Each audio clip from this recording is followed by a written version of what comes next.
warahmatullahi wabarakatuh. Perkenalkan, kami dari kelompok 2 kelas 11D. Di sini kami akan menampilkan video tentang pembelajaran dari kami, yaitu tentang berpikir kritis dalam penggunaan iptek. Saya sendiri Diah Ayu dan Latifah. Saya Kamila Maulida. Saya Kezia Aura Renaya. Saya Nurul Rahmah. Selamat menonton. Yang pertama yaitu berpikir kritis. Berpikir kritis ini dijelaskan dalam Quran Surah Ali Imran ayat 190 sampai 191 yang bunyinya Bismillahirrahmanirrahim. Inna fi khalqis samawati wal ardi wa ikhtilafil laili wan nahari laayati ulil albab alladzina yadhkuruna Allaha qiyaman wa qu'udan wa 'ala junubihim wa yatafakkaruna fi khalqis samawati wal ardi rabbana ma khalaqta hadza batila subhanaka faqina 'adzabannar. Yang artinya, sesungguhnya dalam penciptaan langit dan bumi serta pergantian malam dan siang terdapat tanda-tanda kebesaran Allah bagi orang yang berakal, yaitu orang-orang yang mengingat Allah sambil berdiri, duduk, dan dalam keadaan berbaring dan memikirkan tentang penciptaan langit dan bumi seraya berkata, Ya Tuhan, kami tidaklah Engkau menciptakan semua sia-sia, Maha Suci Engkau, lindungilah kami dari azab neraka. Itu dia arti dari Quran Surah Ali Imran ayat 190 sampai 191. Di sini saya juga akan memaparkan tentang isi kandungan Quran Surah Ali Imran ayat 190 sampai 191. Menurut Imam Ibnu Katsir, isi kandungan ayat-ayat tersebut adalah yang pertama, pada ayat ke-190 dijelaskan penciptaan langit dan bumi juga pergantian malam dan siang merupakan tanda kebesaran Allah Subhanahu wa taala. Tanda-tanda tersebut hanya dapat direnungkan dan dipikirkan oleh ulul albab. Terus yang kedua adalah pada ayat ke-191, di mana pada ayat ini dijelaskan bahwa ulul albab adalah orang-orang yang senantiasa mengingat Allah Subhanahu wa taala dan merenungkan segala ciptaannya. Orang-orang tersebut juga dibekali akal pikiran yang sempurna dan kecerdasan yang luar biasa. Dan yang terakhir, ini kandungan yang terakhir maksudnya ya, itu adalah orang-orang termasuk ulul albab selalu meyakini bahwa segala ciptaan Allah Subhanahu wa taala baik di langit maupun bumi. Hadis riwayat At-Tirmizi. Rasulullah Shallallahu Alaihi Wasallam bersabda, An Abi Hurairah radhiyallahu anhu Rasulullah Shallallahu Alaihi Wasallam qala badirul bi a'malis sab'ah hal tantadiruna illa faqran munsiya au hinan mudhiya au maradun mufsida au haraman mufannada au mautan mujhiza awid dajjal fasyarruhu ibn muntadharu awis sa'ata was sa'atu adhar wa umar. Ruwah At-Tirmizi-nya dari Abu Hurairah radhiyallahu anhu yang berkata bahwa Rasulullah SAW bersabda, bersegeralah kalian beramal sebelum datangnya 7 perkara, yaitu apa yang kalian tunggu selain kemiskinan yang melalaikan, atau kekayaan yang menyombongkan, atau sakit yang merusak tubuh, atau tua yang melemahkan, atau kematian yang cepat, atau dajjal, maka ia adalah seburuk-buruknya makhluk yang dinantikan, atau kiamat. Padahal hari kiamat itu adalah saat yang terbesar, bencananya serta yang terpahit di dalamnya. Hadis riwayat At-Tirmizi dan beliau berkata hadis hasan. Isi kandungan hadis riwayat At-Tirmizi. Yang pertama, orang yang benar-benar cerdas adalah orang yang pandangannya jauh ke depan, termasuk memikirkan kehidupan setelah kematian yang kekal dan abadi. Yang kedua yaitu orang yang memikirkan kehidupan akhirat adalah mereka yang beriman kepada Allah Subhanahu wa taala dan Rasulnya dengan taat beribadah dan beramal soleh. Sementara orang yang ingkar kepada Allah Subhanahu wa taala dan Rasulnya adalah orang yang tidak meyakini adanya hari pembalasan dan tidak mempersiapkan diri. Dan yang ketiga, terdapat 7 peristiwa buruk yang dapat menimpa manusia, antara lain kemiskinan yang membuat seseorang layak pada Allah Subhanahu wa taala, kekayaan yang membuat sombong, sakit yang dapat memudarkan kecantikan seseorang bahkan cacat, masa tua, ajal yang datang begitu cepat sebelum sempat beramal soleh, kedatangan dajjal, dan hari kiamat. Dan yang keempat yaitu berpikir kritis dalam pandangan Rasulullah SAW adalah dengan mengumpulkan bekal dan amal soleh sebanyak-banyaknya sebelum kematian. Dan yang terakhir yaitu dunia adalah tempat menanam dan akhirat adalah tempat menuai hasilnya. Pengertian secara istilah, berpikir berarti menggunakan akal abadi untuk mempertimbangkan dan memutuskan sesuatu. Sedangkan kritis berarti sifat tidak mudah percaya dan tajam.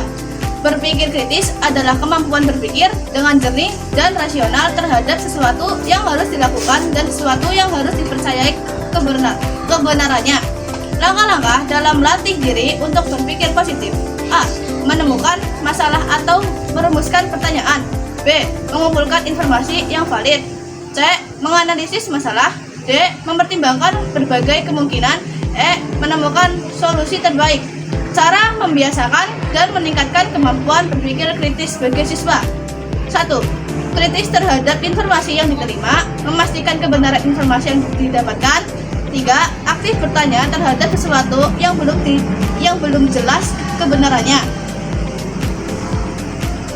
Giat mengikuti ilmiah dan diskusi, memperbanyak membaca buku. Manfaat berpikir kritis, memahami makna dan hikmah di balik semua ciptaan Allah. 2. Semakin bersemangat dan menyiapkan bekal kehidupan akhirat. Menjadi orang yang visioner dan berpikir kritis. Dapat mengembangkan iptek melalui inspirasi dari ciptaan Allah. Dapat memanfaatkan alam untuk kemaslahatan manusia dengan optimal. Mampu menyelesaikan masalah dan membuatkan keputusan dengan baik. Terakhir, tidak mudah terjerumus dalam hal-hal yang baik dan semakin taat Ilmu pengetahuan dan teknologi atau IPTEK. Saya akan membacakan surat yang berkaitan dengan ilmu pengetahuan dan teknologi, yaitu surat Ar-Rahman ayat 33. A'udzu billahi minasyaitonir rajim. Bismillahirrahmanirrahim. Ya ma'syaral jinni wal insi in istata'tum an tanfudhu min aqtaris samawati wal ardi fanfudhu la tanfudhuna illa bisultan. Artinya, wahai segenap jin dan manusia, jika kamu sanggup menembus atau melintasi penjuru langit dan bumi, tembuslah. Kau tidak akan mampu menembusnya kecuali dengan kekuatan dari Allah Subhanahu wa taala. Quran surah Ar-Rahman ayat 33. Dia surat Ar-Rahman ayat 33 yang telah dibacakan oleh teman kami. Di sini saya akan memaparkan tentang isi kandungan Quran surah Ar-Rahman ayat 33. Isi kandungan yang pertama yaitu peringatan kepada jin dan manusia bahwa mereka tidak akan sanggup lari dari ketetapan Allah Subhanahu wa taala dimanapun mereka berada. Terus yang kedua yaitu langit bumi beserta isinya merupakan kekuasaan Allah Subhanahu wa taala. Tidak ada yang sanggup menembus dan melintasinya kecuali Allah Subhanahu wa taala. Yang ketiga, manusia dianugerahi akal yang sehat untuk berpikir. Melalui ayat ini Allah Subhanahu wa taala memberi tantangan kepada manusia untuk mengembangkan ilmu pengetahuan dan teknologi. Dan yang terakhir atau yang keempat itu adalah munculnya para astronot yang mampu menembus luar angkasa tidaklah sebanding dengan luasnya alam semesta yang dikuasai Allah Subhanahu wa taala. Kekuatan manusia sangatlah terbatas dan tidak bisa dimiliki kecuali hanya Allah Subhanahu wa taala. Oh ya, dari tadi kita kan udah ngomongin tentang ilmu pengetahuan dan teknologi atau IPTEK. Terus kalian udah tahu belum siapa itu IPTEK? Kalau belum, aku jelasin ya. Ilmu berasal dari bahasa Arab yang berarti pengetahuan. Ilmu adalah pengetahuan tentang sesuatu yang diperoleh secara ilmiah.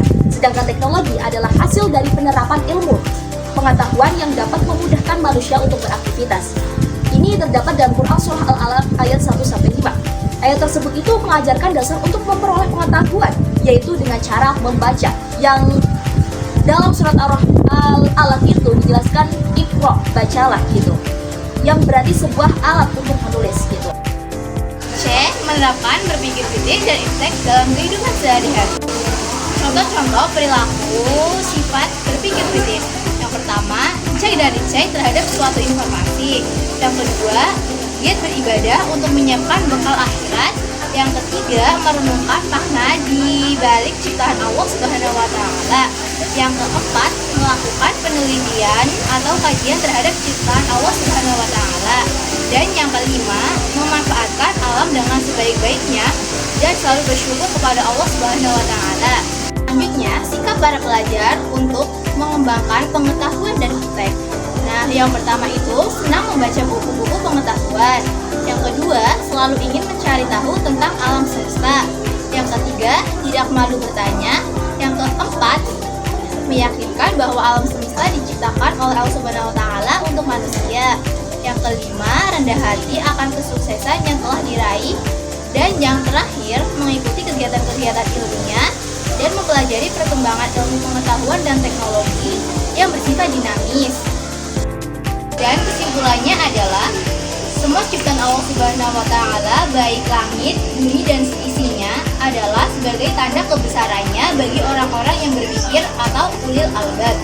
Diciptakannya langit, bumi dan seisinya oleh Allah Subhanahu wa taala juga agar manusia dapat berpikir kritis untuk memanfaatkan dengan baik segala ciptaannya untuk bermaslahatan bersama dan untuk mengembangkan ilmu dan teknologi agar memudahkan kehidupan manusia.